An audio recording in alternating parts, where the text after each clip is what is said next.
Hey everyone.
Some killers are stealthy, killing with an almost clinical precision.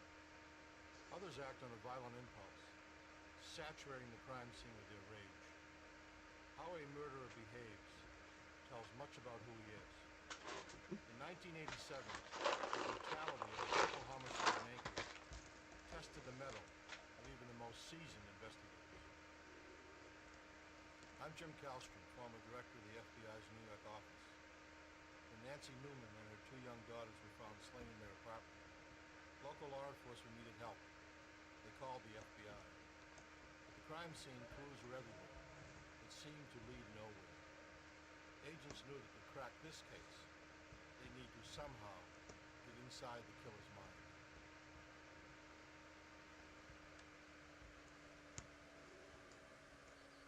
Alaska sits on the edge of the wilderness,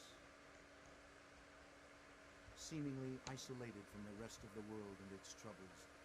Its inhabitants are united by the beauty of the landscape and a mutual respect for the self-reliant nature of the community.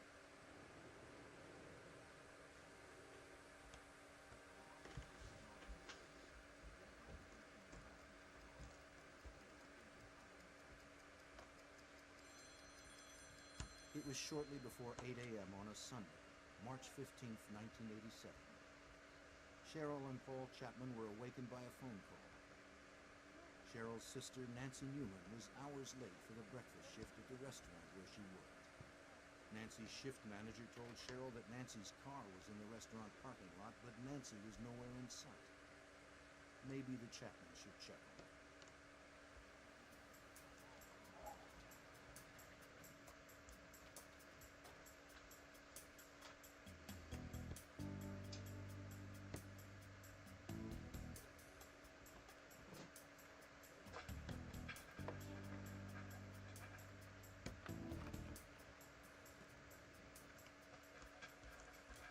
From the moment Paul and Cheryl arrived at Nancy's apartment, they sensed something was wrong. There was no sign of Nancy. Her two daughters, 8-year-old Melissa and 3-year-old Angie, were nowhere in sight.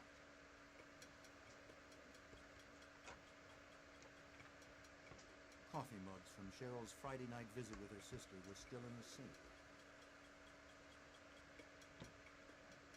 The remains of breakfast had been left on the table.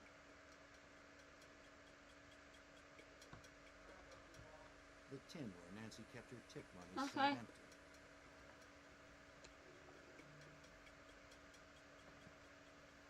And a brown cigarette butt, not a brand Nancy smoked, was in the ashtray.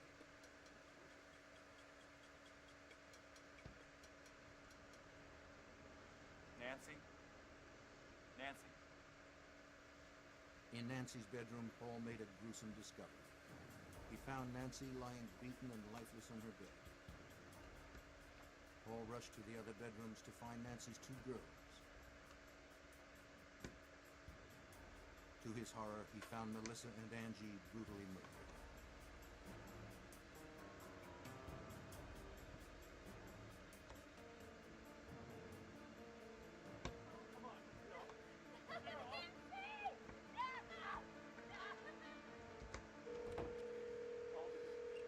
Emergency?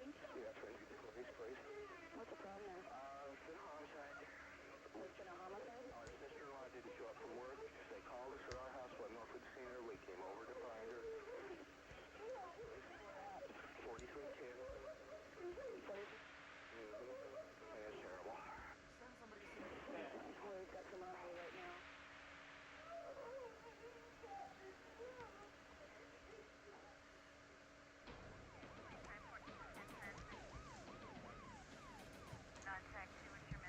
Within minutes, the first Anchorage police officers arrived at Newman's apartment. Not wanting to disturb the crime scene, the officers secured the area and tried to calm the distraught family until the crime scene processing unit arrived.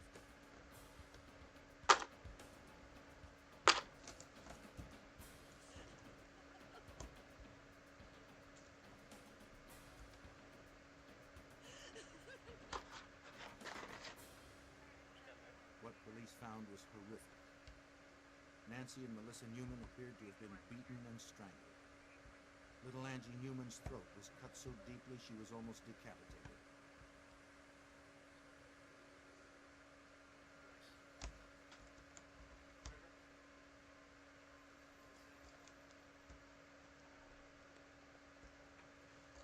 Anchorage police officer Bill Gifford was at the scene.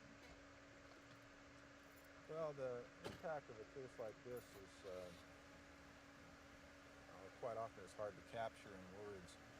We're pretty used to working homicide cases and serious assault cases, and overall I think the community becomes, if not callous, somewhat accustomed to these kind of things happening, just a typical murder. Something of this magnitude, however, people are never prepared for. The murders were so gruesome that even experienced police officers were shaken.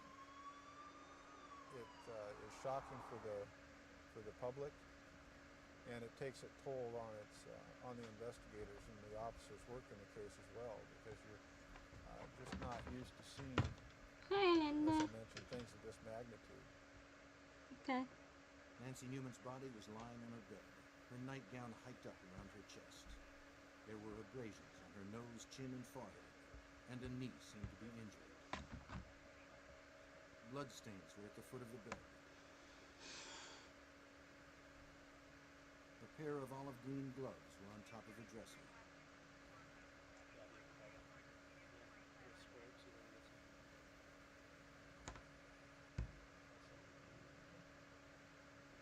Down the hall, Melissa Newman was found on her back in the middle of her room. A bloody, twisted pillowcase under her neck. Another pillowcase had been used to tie her arms.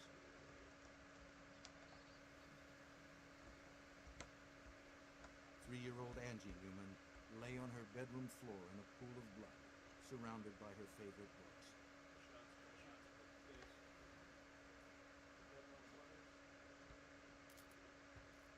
Bloodstain pattern analysis often yields clues. The positions of the victims and killer. The movements of the victims. And the number of blows struck can be reconstructed by an experienced examiner. In this particular case, it assisted us in establishing a sequence of events. Stains found on Nancy Newman's bed suggested that she and Melissa had been forced down the hall to her mother's room, where they were assaulted. And stains on the hallway carpeting indicated that Melissa was then returned to her room and killed there.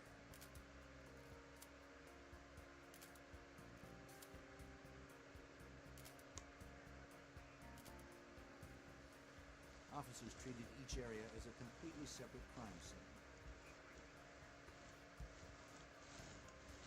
First, they determined the type of physical evidence that was likely to be found, and then the order it should be processed. How we doing? Given the horrific nature of this crime and the lack of an obvious suspect, investigators knew that every possible piece of physical evidence was potentially invaluable.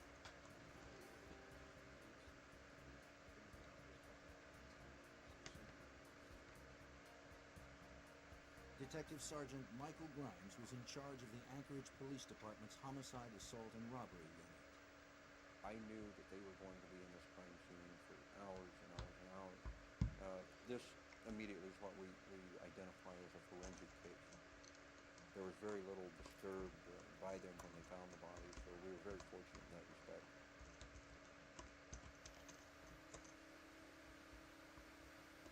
Investigators frequently find evidence in common household dirt. Sometimes hair and fibers buried in carpeting can be traced to a suspect. For thorough coverage, investigators broke each room into quadrants and vacuumed each section. To begin the painstaking task, investigators must first cordon off a 3-foot by 4-foot area of the room. The investigator uses an ordinary vacuum with a special filter attachment. As the debris is pulled off the floor, it travels down a short tube and then goes into a collection point. There it becomes trapped in clean filter paper. Once a quadrant of the room has been processed, the filter is removed and placed into an evidence container.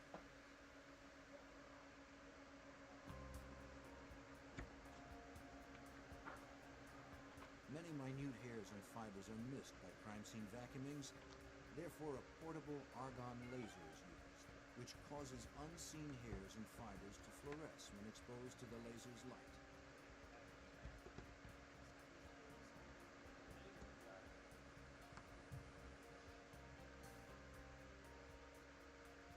A technique called luminol processing was also used to look for traces of blood. If present, the luminol spray will cause the proteins in the blood to fluoresce, making them visible to examiners.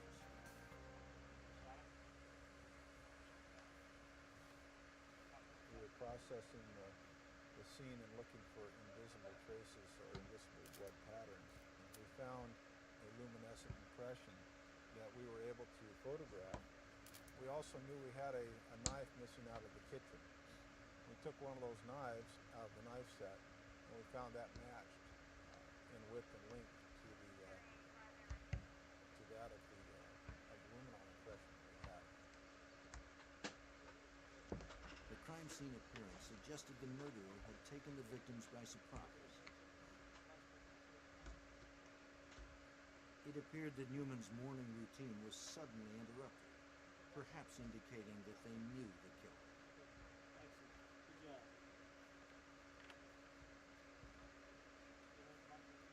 A big question was motive.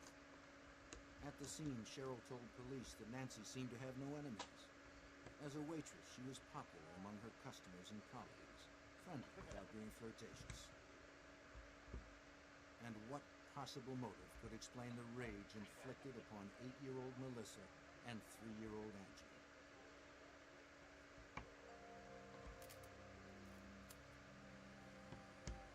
Burglary was unlikely. It was obvious to investigators that the apartment had not been ransacked or otherwise disturbed. Investigators struggled to find a solid lead.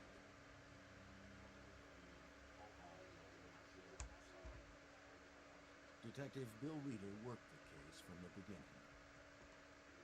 The initial lead came from the scene itself, that we could find no signs of forced entry. So that kind of leaned us toward looking at people that had access to the apartment or knew the victim. Immediately the questioning began. Neighbors, family and friends, anyone who may have had information. What we were looking at was to find someone that had seen anything unusual, any strangers in the area, had heard anything unusual, had seen someone carrying things away, anything at all that would help us focus on someone or somebody. Oh, ouch. Family members are almost always suspects early in an investigation. Paul Chapman was no exception. Though he had no one to back up his alibi, which was that he was alone most of Saturday, his reaction to discovering the bodies was clearly one of trauma and loss.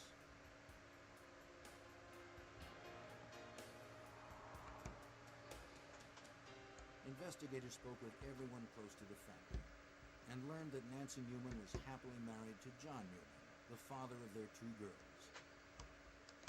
He was a suspect, spouses usually are. But John Newman was in California training to be a locksmith at the time of the murders. Another way to eliminate a suspect is to watch and continue to talk to him. John never gave us any indication other than he wanted this case solved. He was extremely distraught. Gave all the signs that anybody would give under the circumstances. Because the Newmans lived in a multi-unit apartment complex, Detective Grimes knew that interviewing neighbors in the immediate area would be a daunting task. There was an apartment in a multi-unit apartment house, which was in a particular area of town that was surrounded by large multi-unit apartment houses, and we were looking at literally hundreds of dwellings in that area. The close-knit community of Anchorage was shocked by the brutality of the murders. Police investigators, having no experience with crimes this shocking, were asking the most frightening of all possible questions. Was a serial killer a possibility? Police felt pressured to work quickly. Well, what kind of person would do this kind of crime? Was there significance in the way that people were murdered that could give us some kind of leads as to who we were looking for, or at least what type of person? And so immediately, I'd say within the first day or so, we were getting some help from the FBI. Investigators quickly realized they needed help in determining the type of individual responsible for the murders. They turned to the FBI's Behavioral Science Unit at Quantico, Virginia. Special Agent Judd Ray received the call. As a profiler in the unit, Ray's job was to assist investigators in hunting down America's worst killers. To do that, Ray had to understand the workings of a killer's mind. We were looking at deeds and acts of individuals after it happened and trying to predict the kind of personality, if you will, a composite view of what kind of human being could have done it. Through detailed evaluations of crime scene photos and police reports, Ray provided investigators with a psychological portrait of the killer. This is a disorganized crime scene, low self-esteem, all the kind of things that you'd say about this kind of person.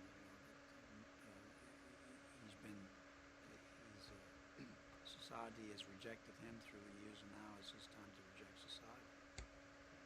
Ray told the Anchorage detectives that they possibly faced a repeat performance. This particular incident alarmed him so much, particularly with three victims and children, that his opinion also, he said that we need to get something working on this right away, because it appears that this person's out of control, and there's the potential that he's going to be doing it again in the very near future. From the autopsy reports, investigators learned that Nancy and 8-year-old Melissa Newman had been sexually assaulted. Based on this information and characteristics of the crime, Ray concluded that this violent offender would have a history of sexual assault. He would be a white male, in his early to mid-20s, and underachiever. Following Ray's conclusions, investigators began to narrow the range of possible suspects. Among them was a young man who had recently moved in a few doors down from the Newmans. Police also questioned Kirby Anthony, the 23-year-old nephew of John Newman. Anthony had an alibi into the morning hours of Saturday, March 14th, but the neighbor did not. Tremendous rage that was inflicted on the almost decapitated the young 3-year-old suggested that to me that there's nothing in my mind that I came across that could be sufficient on its face to justify this kind of rage by a stranger. Ray's insistence that the killer was known to the victims led investigators to shift focus away from a man who lived nearby. Neighbors and friends of the Newmans confirmed the young man's claim that he had never met Nancy Newman or her children. Because I had talked about familiarity, somebody that was close to the family, somebody that knows her, that had some sort of relationship with her, perhaps even been rejected by her.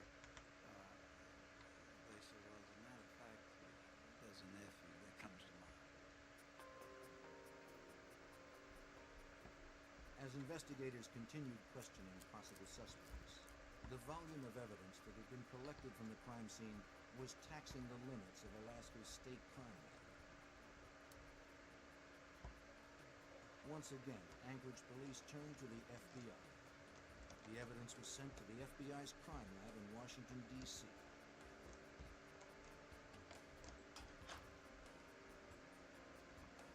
Hair and fiber expert Doug Diedrich was given the case. Diedrich began by sorting through the evidence, searching for any link to a suspect. Hairs, fibers, glass particles, soil, paint chips, anything that may have been transferred during the killer's violent contact with his victims. Altogether, I believe I looked at over 300, close to 400 items of evidence from the crime scene, from the victims, from elimination samples from different people, both suspect and relatives and possible acquaintances. Fibers are unusually difficult to trace, and because no one knew what the killer was wearing during the murders, there was no basis in which to compare recovered fibers.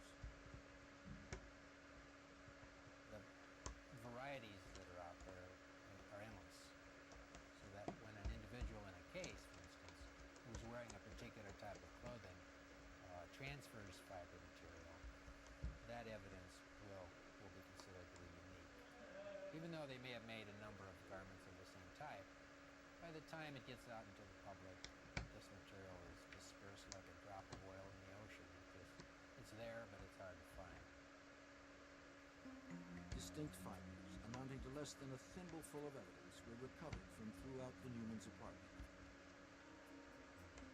Diedrich's expertise of fiber transfer, however, enabled him to reconstruct the suspect's movements during the crime, giving investigators a clearer picture of what actually transpired in the apartment.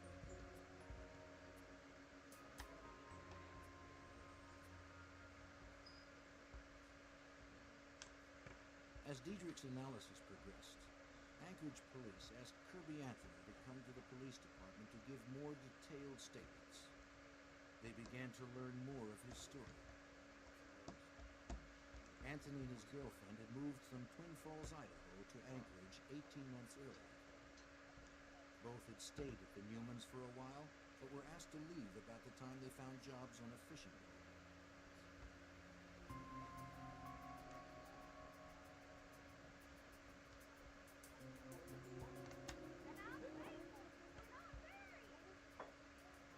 He and his girlfriend split up while working on the boat after Kirby accused her of having an affair with the skipper.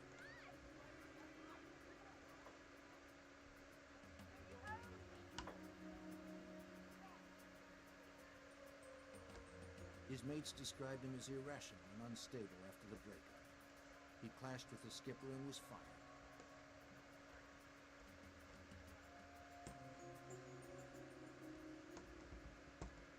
He returned to Anchorage alone on February 14th, 1987.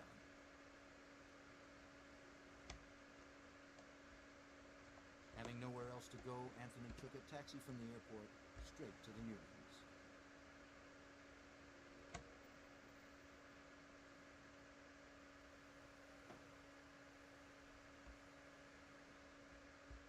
Through Cheryl Chapman's continued assistance, police learned that John Newman was upset over his nephew's return to the Newman household during his absence. At the same time, the situation was becoming increasingly uncomfortable for Nancy.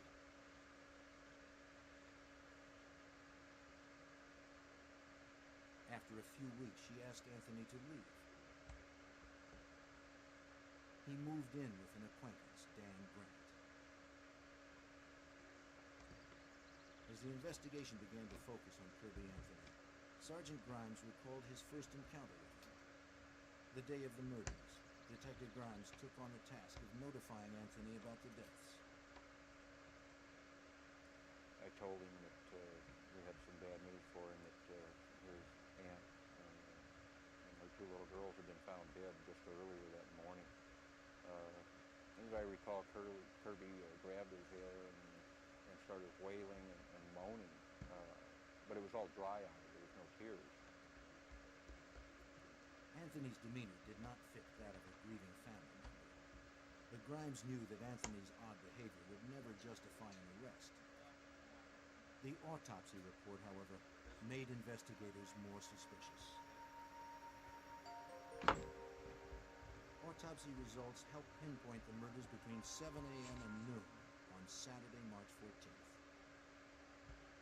What we're able to demonstrate is that the murders happened early in the morning, after the victims had gotten up in the morning. One of the victims had had a bowl of cereal. The other was in the process of eating some cereal. The mother was in the process of having a cup of coffee. Establishing the time of the deaths made Anthony's alibi irrelevant, which was that he was at an all-night party until early that Saturday morning. He admitted that he drank, smoked some marijuana, and did cocaine.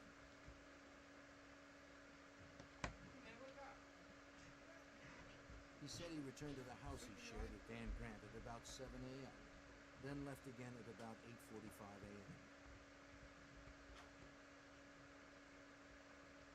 Meanwhile, FBI agent Diedrich's investigation into fiber and hair evidence was growing more complicated. One of the items that had come in consisted of vacuum sweepings. At least there were several vacuum sweepings from different rooms. Those items have to be processed and hairs have to be prepared for that. What was, I think, probably the most difficult aspect of this case for me was in trying to account for every hair that was found in that residence. And that's something that's not usually done and seen as there are often too many hairs to deal with. But in this case, it was a monumental task to do it. Each hair displays its own peculiar characteristics under a microscope, making it possible to trace its likely origin. The fact that hairs will differ from person to person is very evident when you magnify these characteristics upwards of 250, 400 times. To examine the fibers and hairs collected at the scene, Diedrich used two high-powered comparison microscopes connected by an optical bridge, one for known material and the other for material yet to be identified.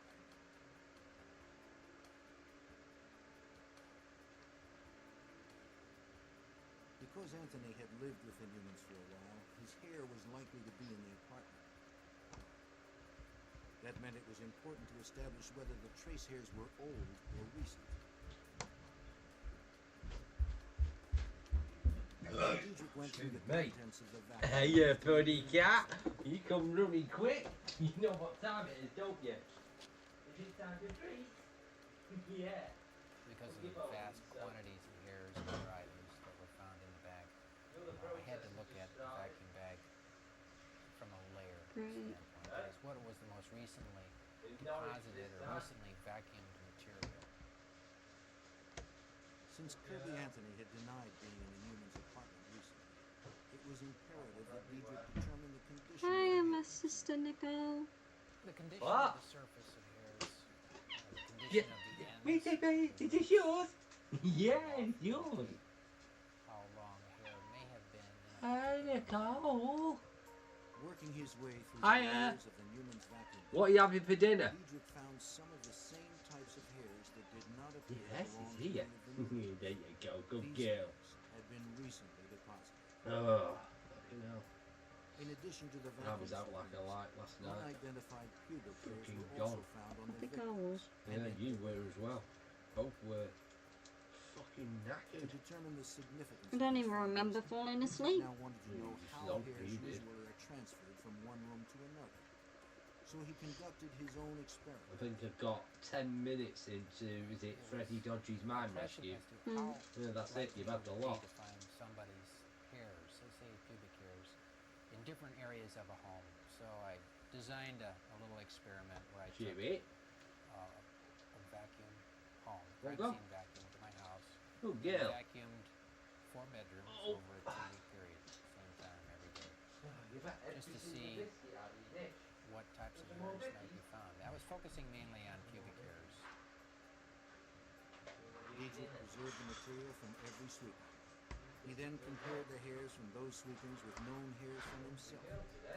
Diedrich was able to conclude that the hairs did migrate from room to room, mostly by sticking to socks. as well, isn't it? The hairs deposited at the beginning of the experiment were deeper in the vacuum debris and therefore more damaged. The more recently deposited ones were not. I could have said something then, but I The won't. finding was significant, Diedrich, since Cheryl told police that Nancy vacuumed her house. You're only just asking that question Unidentified hairs now. found in Dinner, the probably were leftover deposited spaghetti. Right at the time of the murders.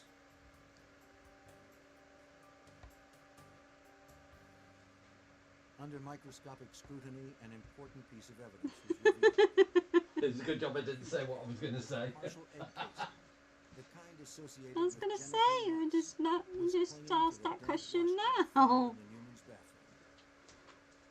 Diedrich told investigators of his findings and waited for a sample from a suspect in order to make a comparison.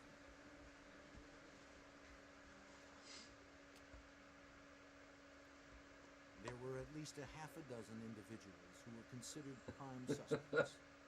Investigators received lists from the State Corrections Department of people recently released who had a history Please of don't sex rain. crimes Please and don't rain. violence. Some of them were living in the area close to the Newmans. To eliminate these individuals as suspects, each one was extensively questioned and all of their alibis were checked out.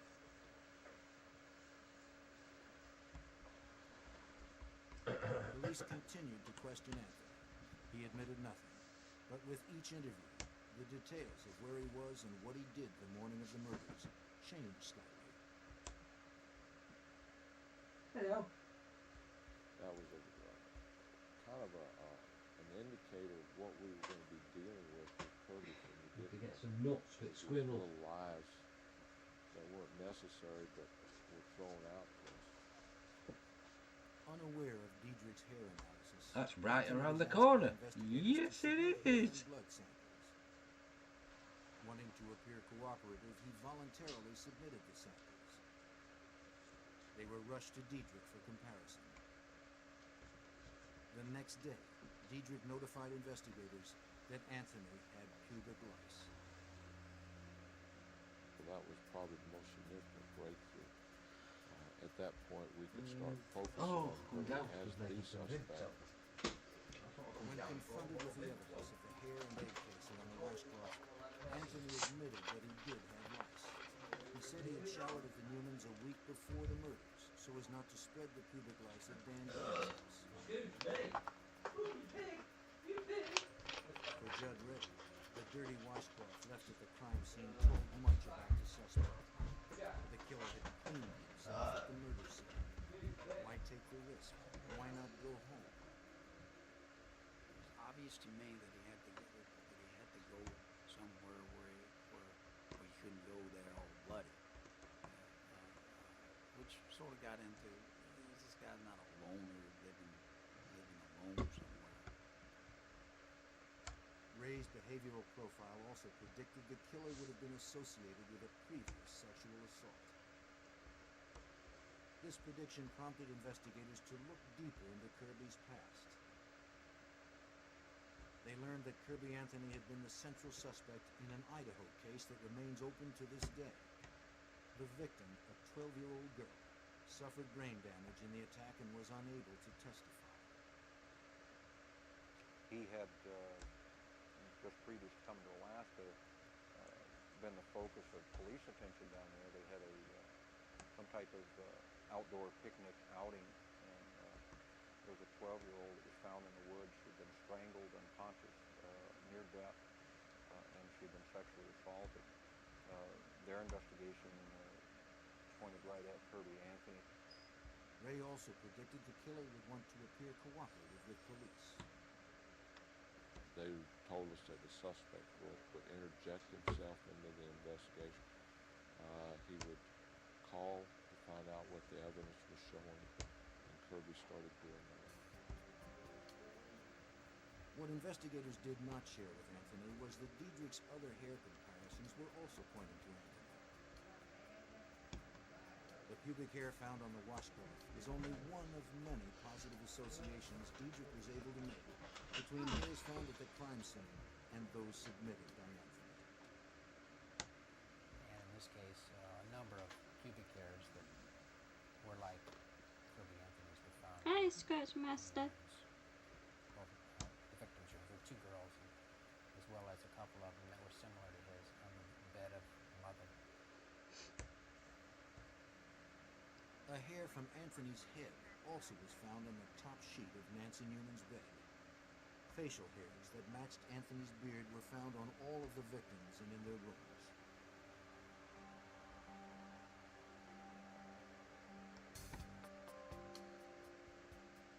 The vacuum sweepings from Melissa's room contained 9 of Anthony's pubic hairs.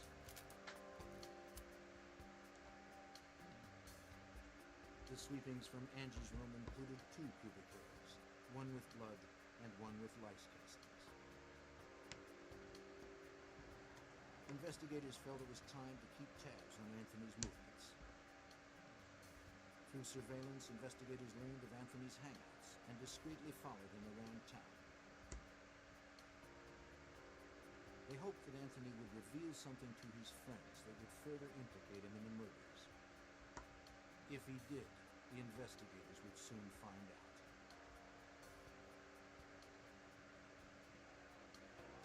The effort paid off. One of Anthony's acquaintances told investigators that he was writing poetry on napkins and passing the poems around the table. He told one of the women that Nancy Newman had been forced to watch part of the assault.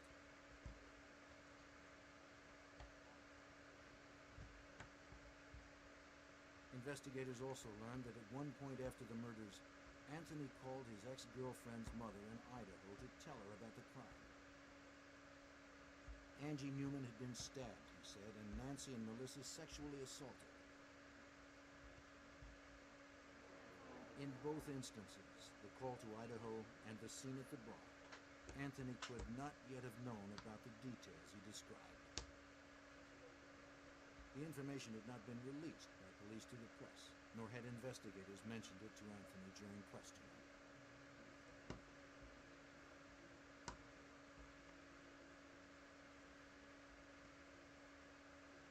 Since the surveillance was not a 24-hour-a-day tactic, they would often drive by his house to see if his vehicle was parked out front. If he was home, investigators would often ask him to answer some questions.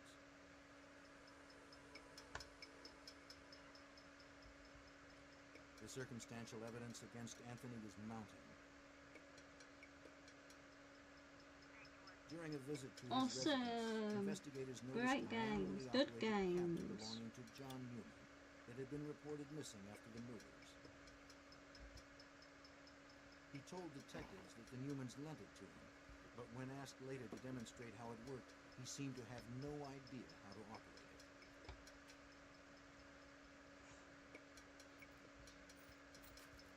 Another item missing from the Newman house seemed to be traceable to Anthony.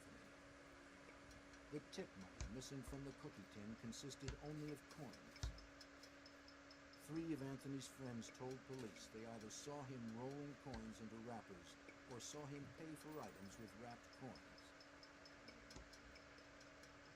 And then there were the prints. Anthony's palm print was found on the wall over the bed where Melissa Newman had been assaulted. Prints found on the empty cookie tin on the kitchen table matched Anthony's.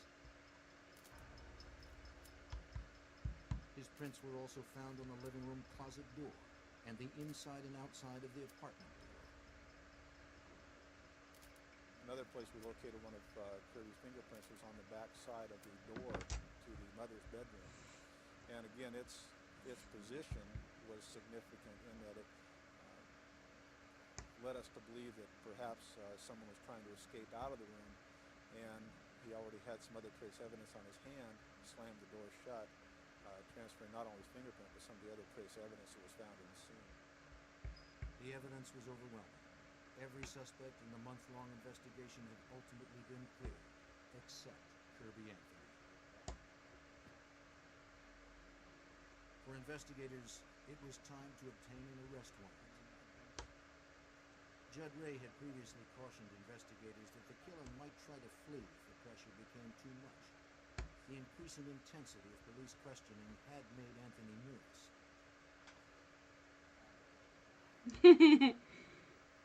Judd Ray was right again. Anthony confided to his roommate, Dan Grant, that he was leaving town. Even I knew that. He asked his friend not to tell police.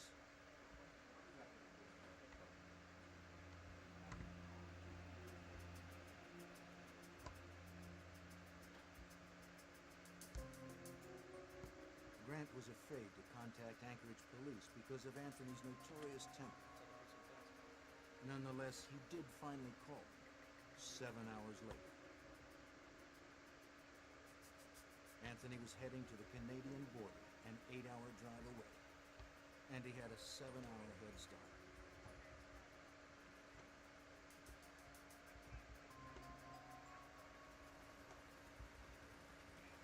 Anchorage and the Canadian border is separated by hundreds of miles of uninhabited wilderness.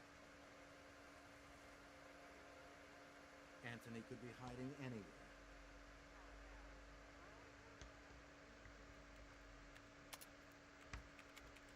Anchorage police quickly contacted U.S. Customs at the Alaska-Canada border. They described Anthony in his vehicle and told the custom official that Anthony was a suspect in a triple homicide. They were hoping he was on his way.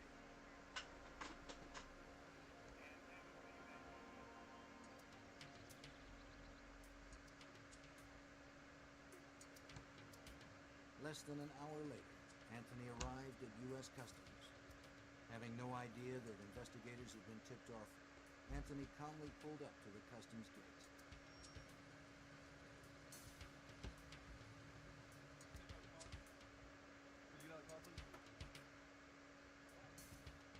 He was detained and questioned until Alaska State Troopers arrived. He was arrested for driving on a suspended license and returned to Anchorage. As he was turned over to the Anchorage police, he was read his rights and charged. 3 counts first-degree murder, 2 counts sexual assault, and 1 count kidnapping.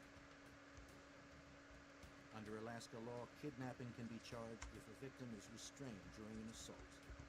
Melissa Newman had been tied up during the attack. He jumps up and screaming, "What is this kidnapping stuff?" And which struck us as odd because here he was charged with 3 counts of murder and 2 counts of sexual assault, and he's screaming about the kidnapping charges. By this time, the forensic evidence was complete enough that police believed they could reconstruct how Angie, Melissa, and Nancy were brutally murdered.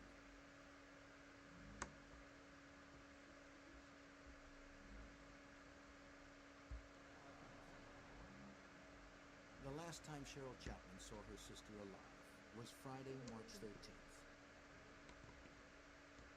Cheryl, Paul, and Nancy had each arrived separately at the restaurant where Nancy worked to meet for drinks. Cheryl's daughter Kelly had taken Nancy's girls swimming, so the adults had a night out. Paul Chapman had to leave the restaurant early to pick up his son, but planned to meet them later at Nancy's apartment.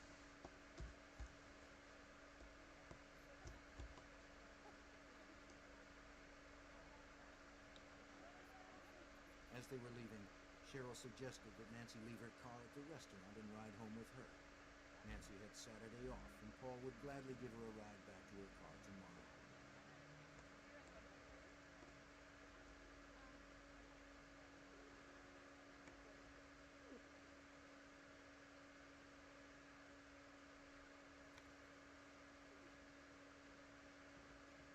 Cheryl, Paul, and Nancy all ended up at the Newmans' apartment to wait for Kelly and the girls. They sat, laughing and talking, until about 9:45 when the girls came home. Kelly had treated them to hamburgers. At about 10 p.m., Cheryl and Paul were ready to leave. Cheryl helped Nancy clear the table and put the used coffee mugs in the sink. Angie was already in her pajamas, and Melissa had gone to her room to get ready for bed. As they said goodnight, Paul told Nancy to call him the next day if she wanted a ride back to her car.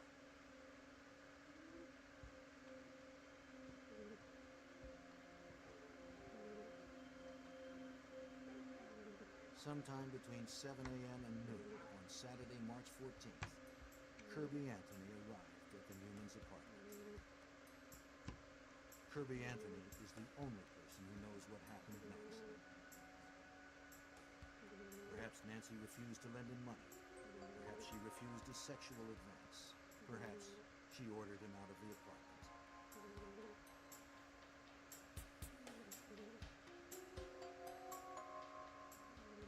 In any case, his anger boiled over.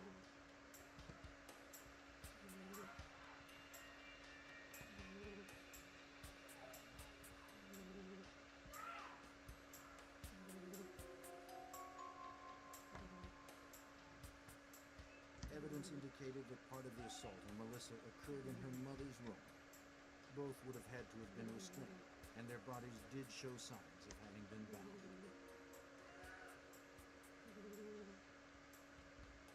We are able to show through serological findings that Melissa, the 8-year-old, had been assaulted in the mother's bedroom, and that she had crossed the bed and was actively bleeding at the time. And then she is subdued somehow and held in a position in that room for a period of time.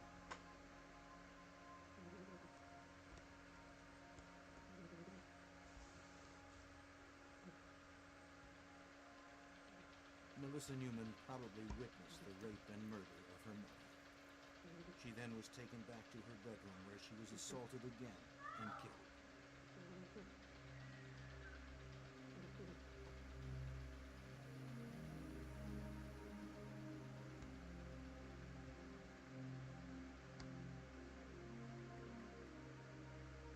The knife used to kill little Angie was never recovered.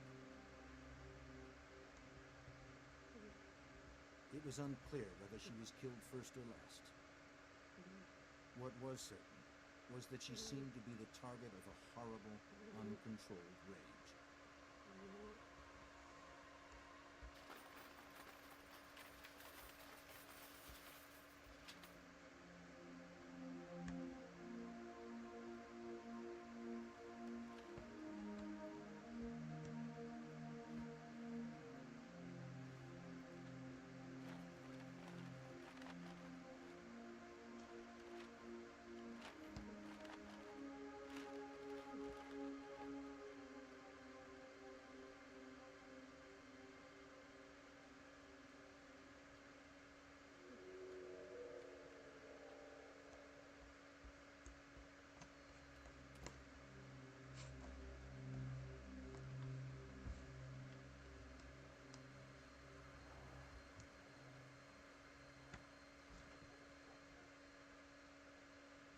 Nancy Newman did not call Paul Chapman the next day for a ride to her car, nor did she answer the phone when her sister tried to reach her repeatedly. Instead, she and her 2 daughters lay dead nearly a full day before their bodies were discovered.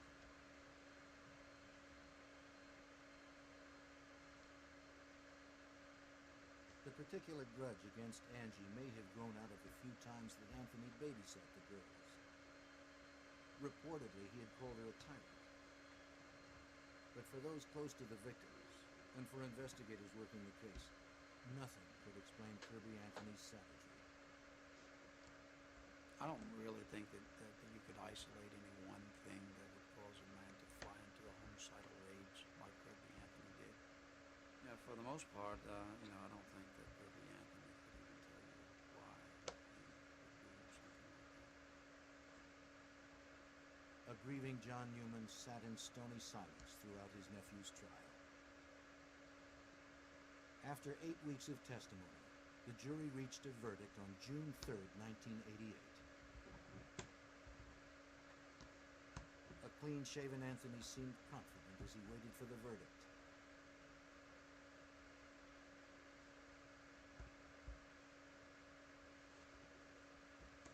As each guilty verdict was read, Anthony's composure disintegrated until finally it shattered completely. He was sentenced to 357 years for his crimes.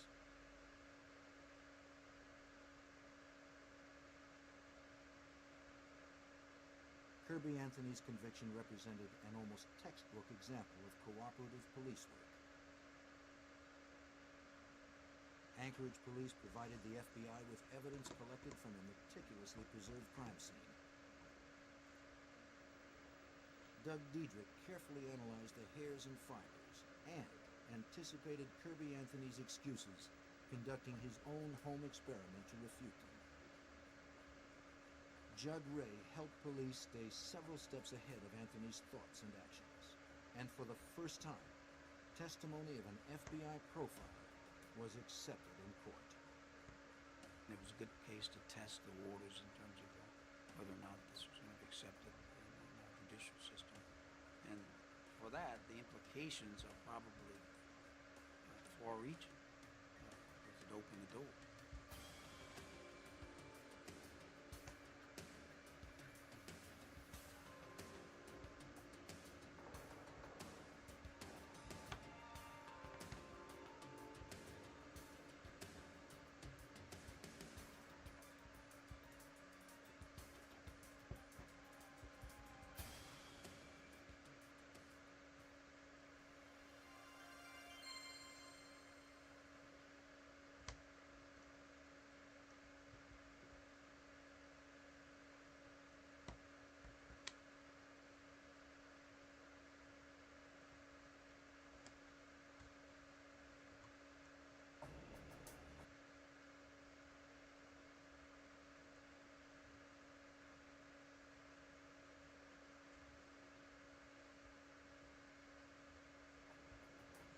For 30 years, Vincent Gigante wandered the streets of New York's Greenwich Village, dressed in a tattered bathrobe and babbling endlessly to himself.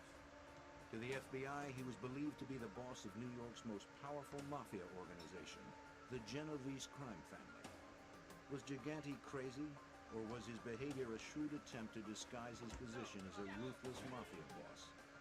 That question would take years to answer.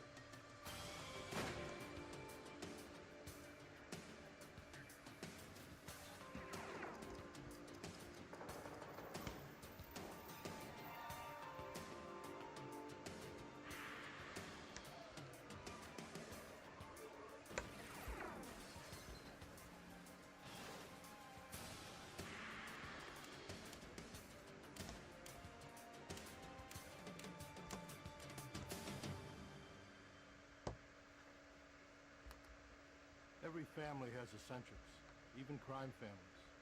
Crime boss Vincent Gigante, head of New York's Genovese family, was undoubtedly eccentric. The question remained, was he truly mad? Justice rested on the answer. Outwardly, he roamed the streets as a doggedly old man, barely in touch with reality. But in the eyes of the law, he was a cunning conspirator and responsible for murder. I'm Jim Kallstrom, former director of the FBI's New York office. Organized crime takes a concerted effort to crack.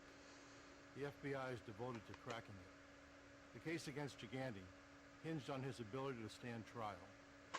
Was his strange behavior an act of madness or a stroke of genius. Anyone who witnessed Giganti's ravings would have found it hard to believe that he controlled the largest and most profitable family in the New York Mafia, an organization with a long and bloody history. The origins of the Mafia can be traced back to 13th century feudal Sicilian society. Bands of Sicilian families organized themselves to rebel against the oppressive and ruthless French invaders.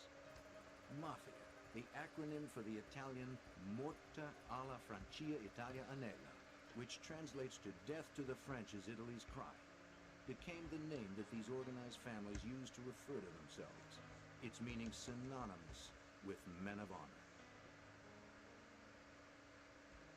By the 19th century, the Mafia re-emerged in Sicily as a purely criminal culture, mostly hiring themselves out to wealthy landowners to oppress upstart peasants. More and more, the goal of the Mafia became focused on how to generate illegal profits. The tradition continued as waves of Italians emigrated to New York in the 1920s. Most immigrants lived in cramped and poor conditions. As a result of growing ethnic tensions, Sicilian Americans became the target of growing resentment. They needed Mafia protection more and more. Louis Scilero, a third-generation Italian-American, is head of the FBI's New York field office. A 23-year veteran, he is an expert on the Mafia and its intricate structure. When they first became prevalent in New York City, it primarily victimized members of the immigrant community. In lower Manhattan, they became the victims of extortions and protection rackets. And that's how the Cosa Nostra families originally got their start. With Prohibition, influence of the crime families grew out from the isolated neighborhoods and began to spread nationwide. A new form of underworld cooperation emerged. Various crime families across America banded together to supply illegal alcohol to a country willing to pay for it. I think that probably more than anything gave the Italian gangs, the Italian Cosa Nostra families, a foothold in American society, not only from an organizational standpoint, but certainly from a financial base. Since Prohibition, certainly they then expanded into other areas. Operating outside the law meant the Mafia had to police itself. For an organization animated by self-interest and greed, there would always be conflict and opposition. An elite group of killers were organized to enforce Mafia rules, thereby ensuring its survival. This group of mob enforcers came to be known as Murder, Inc. By the early 1940s, Murder, Inc. would be responsible for hundreds of mob-related murders nationwide. The powerful New York bosses during the Mafia's early years, Lucky Luciano and Frank Costello, set up a ruling body for the Mafia, responsible for delegating territories and duties among the various gangs nationwide. Home for America's 5 largest families, New York remained the center of the Mafia's expanding foothold in America. It remains so to this day. The 5 New York families consist currently of the Gambino family, the Bonanno, the Lucchese, the Colombo, and the Genovese family. Each of those families are also members of the Commission and also have their base in New York City. The Commission, composed of the bosses of the 5 New York families, acts as a criminal board of directors, settling disputes between families and making major decisions on Mafia business. Each family is governed by its administration, comprised of the boss, the underboss, and the consigliere, or counselor, who are responsible for directing their family's criminal activity. Below the administration in the family hierarchy are the captains. The captains are the leaders of crews of soldiers, the men responsible for carrying out the day-to-day criminal activity. To become a soldier, properly known as a wise guy or good fellow, an individual has to first be made or officially inducted into the secret society. He must blindly obey the rules of Cosa Nostra, Italian for this thing of ours. He is sworn to put the family ahead of all else. If he is asked to kill, he must faithfully do so. It was against this backdrop, a bustling immigrant community with an expanding Cosa Nostra influence, that Vincent Gigante grew up. His parents came from Naples and settled in Lower Manhattan. Vincent finished 8th grade and started trade school, but soon dropped out. Less than a decade later, Gigante became a wise guy in the Genovese crime family. Vincent Gigante's crime career spanned a turbulent time in American mafia history. The mob had expanded its reach into legitimate businesses, the various families fighting to control them. And in the ensuing turf wars, violence was often the final arbiter. The family that Gigante attached himself to was steeped in Cosa Nostra's American there's a the TV infamous show that Charles I Lucky used to Luciano, watch every responsible for Saturday night. organizing It and was that. structuring the American Mafia, was the family's first boss until he was imprisoned in 1936. The good As a old result, Luciano's generation family game. administration, Frank Costello, nicknamed the Prime Minister of the Underworld, and Vito Genovese fought for control of the family. Costello won out, but Vito Genovese began plotting his takeover. A young Vincent Gigante first gained notoriety as a mobster in 1957 when he attempted to murder Frank Costello. Within the Mafia, it was widely believed that Vito Genovese had ordered the hit to get rid of his rival. Gigante's bullet only grazed Costello's head, but apparently Costello got the message. Soon after the shooting, he put out word that he was retiring. Vito Genovese was now the boss of the family that would take his name. Gigante was arrested for attempted murder and brought to trial, but the case was dismissed for lack of a witness. The location and angle of Costello's wound indicated he probably saw the would-be assassin, but at the trial, he failed to identify Gigante as the shooter. Even for an ousted boss, the oath of secrecy remained sacred. Gigante continued to make money for the Genovese family through illegal enterprises. 2 years after the failed assassination attempt, he was arrested and convicted of narcotics violations.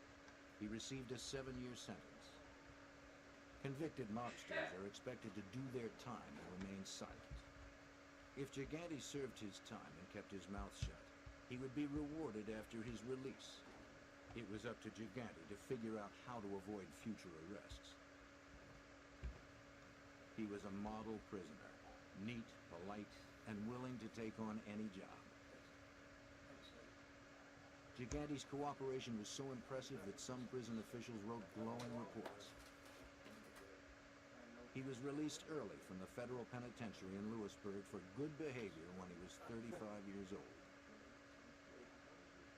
Gigante now devised a secret plan that he hoped would prevent his return to prison forever. He didn't want to leave his mafia life or give up his shot at becoming the boss of the family. After his release in 1964, Gigante's public behavior began to grow bizarre. He became a frequent sight on the streets of Greenwich Village. Gigante could be found wandering the neighborhood, appearing disoriented and mentally unstable. Not long after he left prison, Gigante learned of a police investigation over his association with known mobsters. In 1969, he was indicted for attempting to bribe New Jersey police officers. Allegedly, he offered them money in exchange for information about surveillance and ongoing investigations in the Genovese family. Now at almost 40 years old, he returned to his mental disability as a foil and checked himself into a psychiatric hospital for the first time. To support his story, Gigante and his relatives began to revise his medical history. While Gigante was at Lewisburg, his mother had been required to fill out a detailed family history. Hi, She said Vincent was a healthy, happy child. She noted only a speech impairment and a slight heart murmur. He had been a boxer, but never had a serious injury.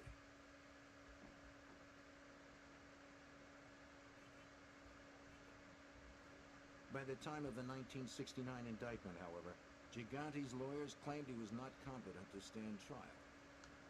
His family suddenly remembered a host of mental problems. He had been given to severe temper tantrums. He had a phobia for the dark. He had been truant from school. He was at one time obese and had learning problems. The incompetency argument worked. Gigante never stood trial for the 1969 bribery charges. That same year, Gigante's boss, Vito Genovese, died of heart failure while serving a prison sentence for narcotics trafficking. In the decade that followed, the Genovese family was so secretive that for law enforcement, it was difficult to tell exactly who the boss was. Even had the FBI been able to identify the Genovese family leadership, making a case against them was another story. Witnesses were hard to come by. Mobsters who violated the sacred oath faced certain death. The best the FBI could do was to go after individual crimes. There were no laws that focused on bringing down the entire criminal family. As Gigante was moving up in the family, the federal government was about to make the FBI's job a little easier. In 1970, Congress passed the Racketeer Influences and Corrupt Organization Act, better known as the RICO laws. What the racketeering law allowed us to do was to look at the family as a criminal enterprise and to attack the family as a criminal act. That became much more effective if you look back from the mid-70s to the 80s in terms of actually indicting the entire family and the entire hierarchy of that family. The RICO laws require that the government prove that mafia families are essentially criminal enterprises. They must show that the crimes committed by the boss and members of his family are committed to either expand the criminal enterprise or to increase a family member's position within that enterprise. To successfully bring down a family, the government has to prove that any one of several criminal acts, ranging from racketeering and extortion to murder, has been committed. By 1979, now armed with federal legislation aimed directly at organized crime, the FBI had devoted teams to exclusively focus investigations on the 5 major families.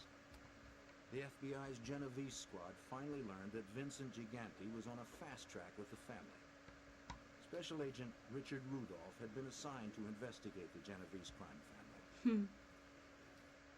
Through informants and other law enforcement agencies were exchanging information, we became aware that Mr. Gigante was an individual with much respect in the Genovese crime family and operated out of an area of Lower Manhattan.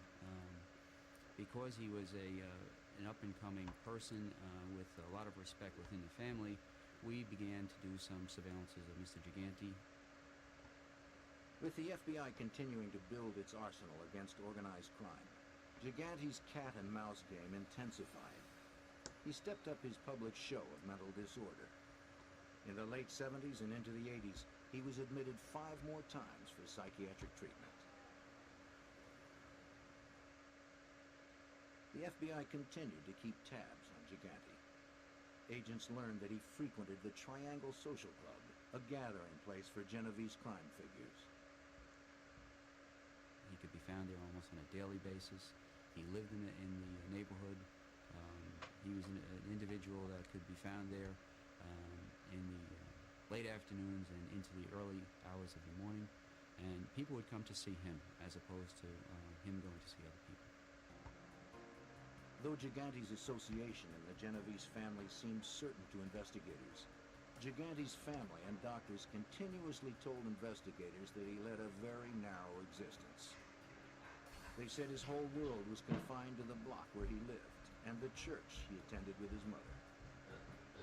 He was barely functional at home and could not care for himself, they said. But with every passing day, the FBI and New York police were seeing a very different Vincent Gigante. Iron said. In the early 1980s, the mafia in the Northeast went through a particularly tumultuous time. No, did the last bit of cement work today, didn't it? Internal disputes within the family resulted in a string of assassinations.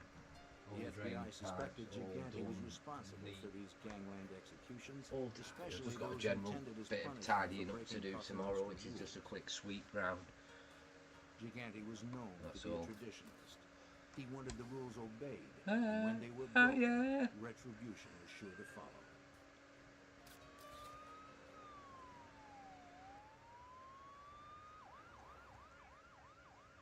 It started with the murder of Philadelphia crime boss Angelo Bruno.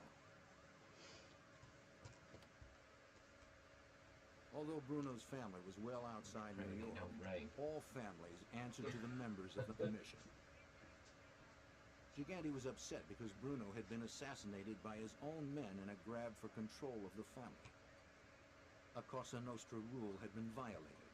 No one can kill a boss unless the commission sanctions it, and they seldom do. It was rumored that Gigante himself launched an investigation into Bruno's murder.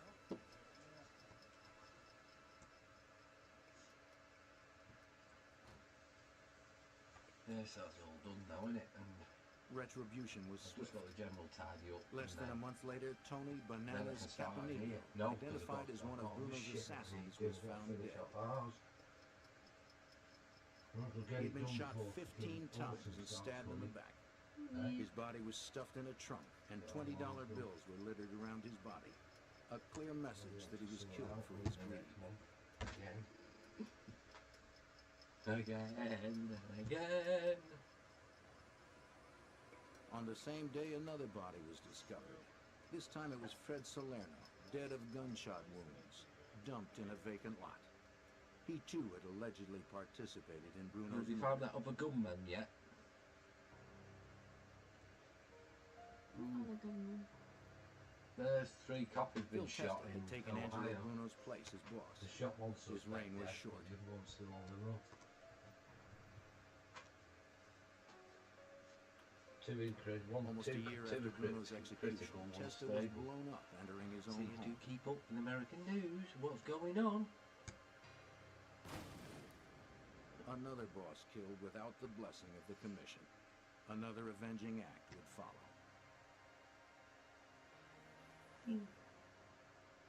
Rocco Marinucci was next, found dead with fireworks stuffed in his mouth. A gesture designed to show that he was killed for the way in which he had killed Testa. That was a joke, by the way. I haven't eaten the neighbours. If the Cosa Nostra was to flourish, all of its members had to comply with its rules. There were no exceptions.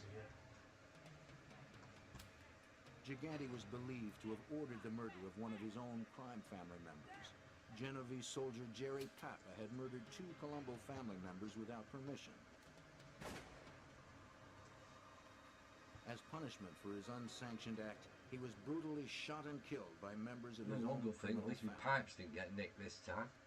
Mm. You won't fucking ever nick them ever again. Had Gigante become the enforcer for the Northeast Cosa Nostra? Informers within the mob told federal agents that all of these killings had been ordered by Gigante. But information given by admitted criminals is always a problem for potential juries. Criminals will say anything if their cooperation can be traded for a reduced prison sentence. The FBI needed more than the words of criminals looking for a deal. Gigante knew this, and he protected himself accordingly. It seemed that Gigante was now the boss. The FBI began a more focused surveillance effort on Gigante. They learned that the Genovese family had also infiltrated several of New York's major industries. The garment trade, checking it trucking, Yeah. garbage collection, I airport told you cargo that handling, lens needs and the fixing. city's seafood industry. Vincent Gigante was known on the streets as the Chin, an abbreviation of Cinzino, Little Vincent. Fearing FBI surveillance Keep and inserting wiretaps, them. family members were not allowed to speak his name. They were to refer to him with hand signals, touching their chins to communicate his nickname. Bringing down the Chin was going to take every bit of know-how that the FBI could muster. They were going to have to create their own luck. Crap, that's what we'll do. As a surveillance team member watched one day, a telling crack in the Chin's roof appeared. The seemingly frail man was being helped across a busy street. When oncoming traffic threatened, he became suddenly animated, racing to safety. His helplessness somehow overtook him again on the other side.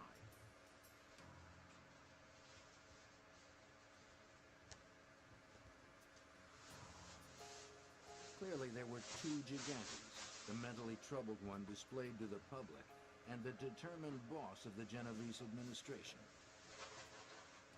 The FBI would soon learn of a third.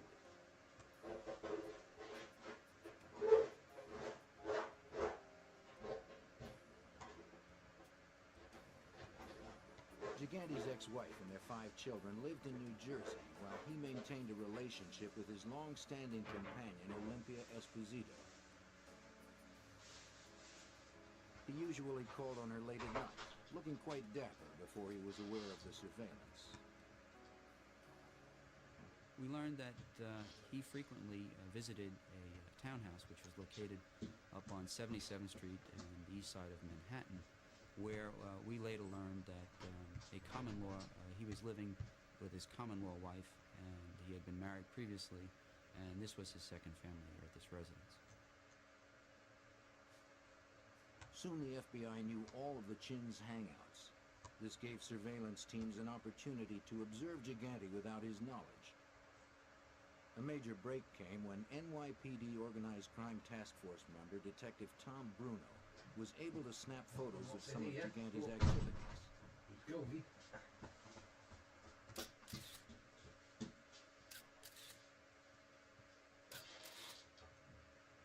In 1984, I was assigned to a joint organized crime task force. That task force consisted of FBI agents and New York City police officers, detectives.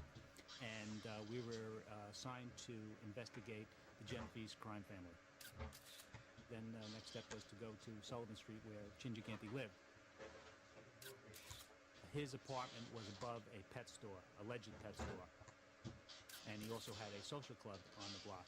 And when you'd go by the social club, you'd see numerous people that were in the photos.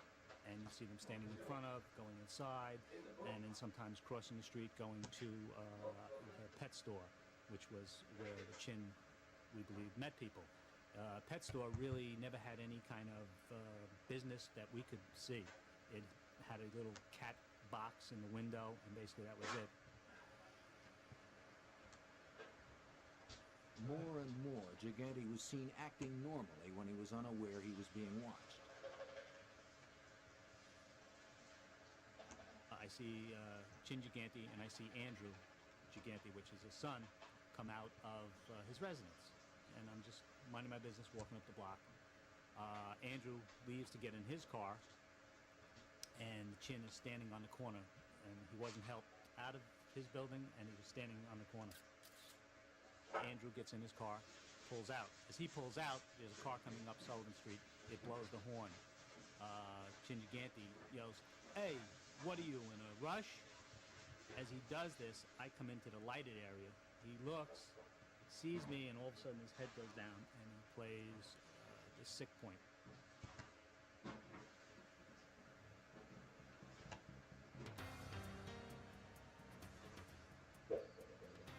Another break followed Detective Bruno's surveillance successes.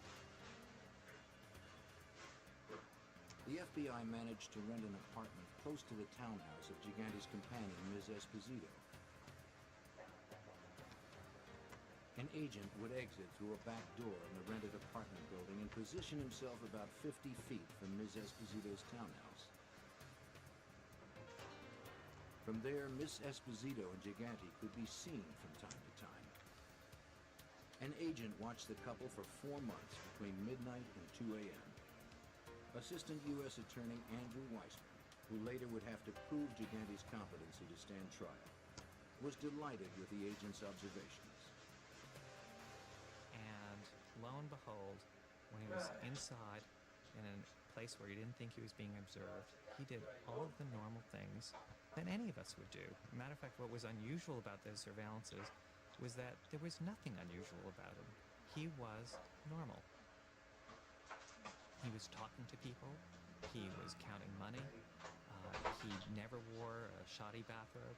Indeed, the only time he was seen in a bathrobe was, not surprisingly, when he got out of the shower. He would wear a nice, fluffy Brooks Brothers type bathrobe, which was not at all like the That's bathrobe our that he dad. would wear when he was on the street. He's all Dan. So it became Oh, you pretty get your tackles. obvious to the people It's conducting Wednesday, the you can't trials do that that. he was, She sure engaging in a can. concerted effort to give an appearance to the public that was Wednesday, you can't do false. tackles That was on a not the way he Wednesday. behaved in real life. Investigators continued to watch Gigante's bizarre public behavior. But photos themselves are only a single link in proving criminal activity. Investigators Oh, needed yeah. hard evidence to corroborate what the photos were suggesting. That Gigante was in fact the boss. Still not found One that bit. wiretap conversation between Genevieve's crew members gave investigators more proof of Gigante's position in the family. On the tapes, known Genovese members were complaining about the chin. Assistant U.S. Attorney George Stamboulides reviewed these tapes to help prepare a case against Gigante. He's constantly nitpicking his men, trying to always, with a million questions, drilling them and questioning them on what they're involved in. He's always looking to get money from them, or money from some of the schemes and how he earned, and how much money he would make from the gambling operations at the Triangle Social Club and things like that. While Gigante micromanaged the internal affairs of his family, the tabloids began calling him the Odd Father. He would check himself into a hospital once a year for what his colleagues in the mafia sarcastically referred to as tune-ups, so that he would have a paper trail showing that he had some, or giving the impression that he had some mental condition. And with the assistance of people around him and people in his family, he was able to cultivate this paper trail, giving the impression to anyone who looked at the cold medical records that here's someone who, year in, year out, was being treated for some form of mental illness. Gigante knew how to protect himself, both publicly and privately. But obviously that was for the tin, wasn't it? The chicken. Mr. Gigante was very clever in how he conducted business, and he limited his contacts with members of the family. If there were messages or items to be discussed regarding illegal activities conducted by Geneviev's family, there would be messages passed on to people immediately surrounding him. Access to him was very limited. If the other family wanted to meet with him, more than likely they would have to send a message. Gigante avoided the normal sit-downs or more formal meetings held regularly by other family bosses. He would take meetings when businesses demanded his attention. He and his visitors would stroll the sidewalks through the neighborhood, ensuring that surveillance wiretaps would not pick up any incriminating conversations.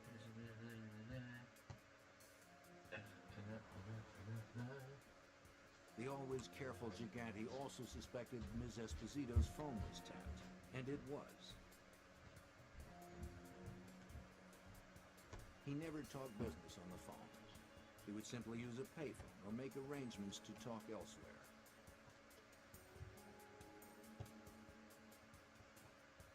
The FBI would not be able to use the Chin's own words to make a case against him.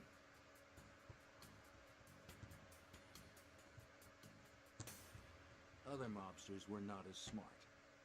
Sophisticated bugging operations were allowing the FBI to capture a multitude of other mob business on tape.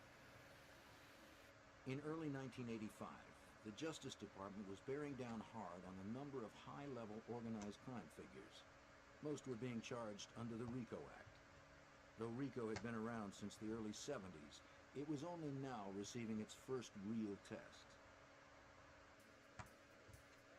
Two of Gigante's men had gotten wind that the bosses of the Gambino and Lucchese families would soon be arrested. They wondered if the Chin was vulnerable.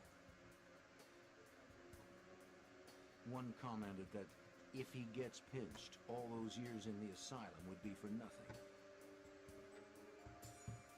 On February 19th, the arrests of several crime family bosses were made.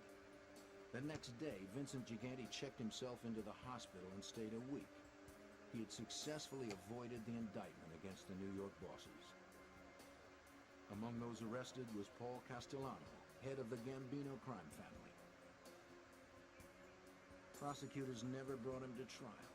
He was killed before they had the chance. By Cosa Nostra standards, the unsanctioned murders of Gambino boss Paul Castellano and his underboss Tommy Bellotti were unpardonable. Although John Gotti, a captain in the Gambino family, acted shocked at Castellano's death, it was widely believed that he was responsible. Within 2 weeks of the murders, Gotti had publicly taken over as boss. Vincent Gigante issued a subtle warning to Gotti. Without mentioning names, he told Gotti that the murderer would have to pay. It took 2 years, but in 1987, Gigante acted to avenge the murder of his friend and partner in mob business. Through his counselor, Bobby Manna, and some Lucchese family members, Gigante plotted to have Gotti killed. The planning session at a New Jersey restaurant was bugged, and because it was, the FBI saved John Gotti's life. If agents intercept information of a murder plot, they are required by law to try to prevent the killing. So based on the tape, agents warned Gotti. Acting on the FBI warning, John Gotti changed his plans on the day the murder was to take place. Because he was not where he was expected, the murder plot failed. Gigante, however, did not give up. He asked Vic Amuso, acting boss of the Lucchese family, to supervise another hit. It was up to Amuso and his men to work out the details. And that was to have Amuso reach out to Al Diorco, one of his trusted men, just as Manna was one of Gigante's trusted men, and have Diorco use his contacts in other parts of the country to acquire a remote-controlled bomb. But Gotti was arrested and imprisoned before the second plot could be carried out. He's serving a life sentence now for racketeering involving extortion and threats of violence, plus murder, including Castellanos. Meanwhile, the FBI had Chin's men on tape conspiring the murder. As the FBI's investigation into Genovese family operations continued, information about a corrupt construction scheme was coming to light. They learned that for years, much of the Genovese family income came from one segment of the construction industry, the window business. The family had managed to keep its hold on window replacement jobs for all of New York City's public housing projects. We learned that at that time there was an enormous amount of money being put into refurbishing some of the New York City Housing Authority windows. There was an energy crisis underway, and the timing of this was ideal for the organized crime people to become more active in it. What we learned was that the Genovese family, along with 2 or 3 other families, were becoming involved in companies that were bidding and installing the windows in some of these housing projects. From the late 1970s up until the late 1980s, there was approximately $190 million worth of contracts.